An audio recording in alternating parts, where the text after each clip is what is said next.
So Barry was asking for some help on his golf swing, and Barry said he keeps chunking the ball. Now, chunking the ball means that your club is getting to the ground low. Okay? It's getting to the ball, but the club is below where the bottom of the ball is. So it hits ground first. So the simplest explanation is, well, your club needs to be higher. But then he said, well, I'm also struggling with compression, consistency, and a few other things like that.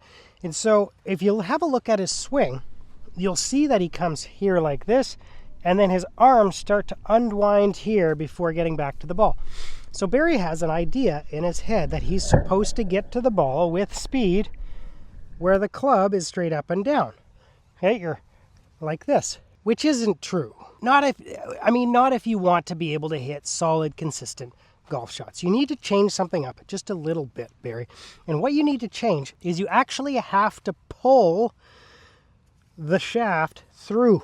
Okay, you don't let the club, see, I just chunked that one. Just in showing the example, I chunked it. Okay, if I'm trying to get the club to bottom out here and straight like that, then if my timing and my club positioning isn't 100% perfect, you're going to thin it, you're going to chunk it.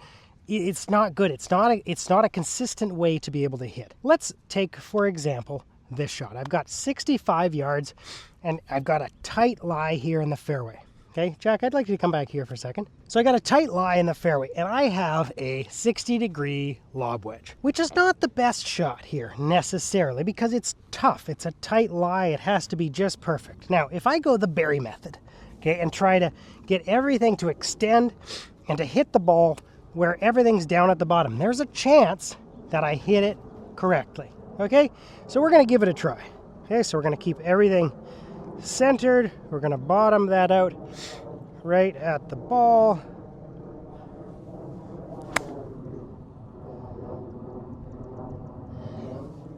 I chunked it.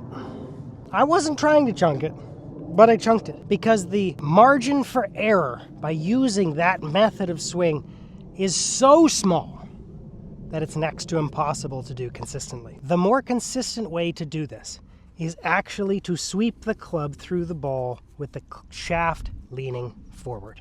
Okay? Like that. Yes, that's an exaggeration. But look how long the club face is staying square to the target as I pull that through. So what does that look like in reality? Well, it looks like instead of hitting here, I would hit there. See how the club's leaning forward and I'm pulling that through? It makes my hitting zone bigger, which means less chunks. We like less chunks. So if instead of trying to get to here, I tried to get to there. See that with the shaft leaning forward right there? Boom, like that.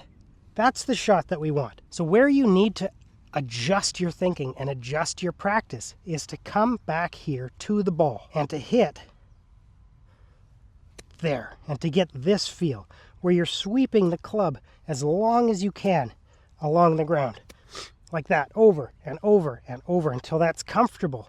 And then make it longer and longer and longer and longer and longer. And this is actually going to build your swing. And if you have no idea what I'm talking about, but you're like, hey, that makes sense.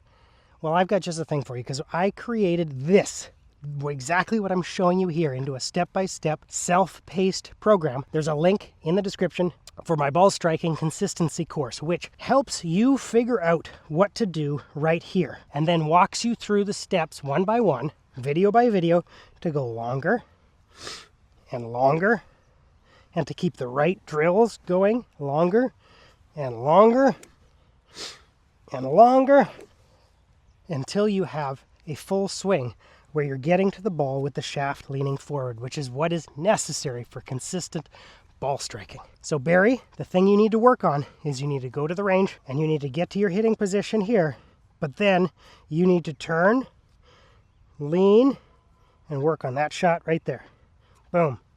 Hit, hit, and you do that over and over and over. And then when it gets comfortable, you go a little bit longer and a little bit longer and allow yourself to pull the shaft through the ball. So even if you're in a tight lie with a lob wedge, you can still hit that shot.